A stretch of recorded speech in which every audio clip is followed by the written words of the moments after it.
Science সিটির ভিডিওটা তো তোমরা আগে দেখেই নিয়েছো।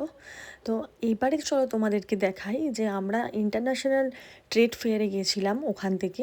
তো সেখানকার ভিডিওটা তোমাকে দেখাই। নমস্কার, আমি নবনীতা, আমার সঙ্গে আরও একটা নতুন ব্লগে তোমাদেরকে স্বাগত।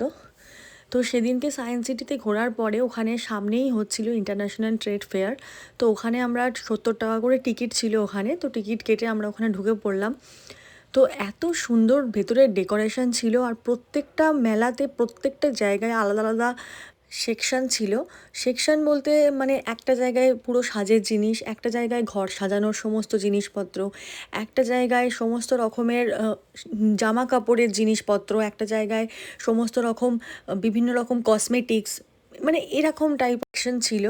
তো যেগুলো সত্যি খুব ভালো লেগেছে, যেখানে আমাদের মনে হয়েছে যে আমাদের এখানে যাওয়া উচিত, কিছু ডিসকভার করা উচিত, আমরা সেখানেই গেছিলাম। দেখো কত সুন্দর ঘর সাজানোর জিনিসপত্রগুলো, এগুলো সব বাইরের তুর্কিশ টাইপের সব জিনিসপত্র। এখানকার মানে যারা এসছিল তারাও সব বিদেশি এবং তুর্কি থেকে সব এসছিল, এবং খুব সুন্দর এখানকার ঘরের সাজানোর এত সুন্দর সুন্দর আইটেম, মানে আমি দেখে সত্যি চোখ ধাঁধিয়ে যাচ্ছিল। আর বিভিন্ন রকমের ফ্লাওয়ার, তারপরে হচ্ছে মেটালের, দেখো মেটালের জিনিসপত্র, তারপরে ছোট ছোট টুকুন টুকুন মানে ঘট, এবং সেগুলো কত সুন্দর ডিজাইনিং করেছে। আর আমি একজন আর্টিস্ট মানুষ হিসাবে আমার তো দেখে প্রচণ্ড ভালো লাগছিল।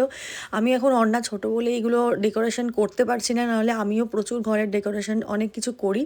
ভবিষ্যতে যখন আমি এরকম টাইপের আরও কিছু ডেকোরেশন করব, আশা করছি সমস্ত কিছু তোমাদের সঙ্গে শেয়ার করবো। আর এই ক্লিপটা দেখো অন্যার জন্য কিনেছিলাম, ওখান থেকে 150 টাকা দাম নিয়েছিল।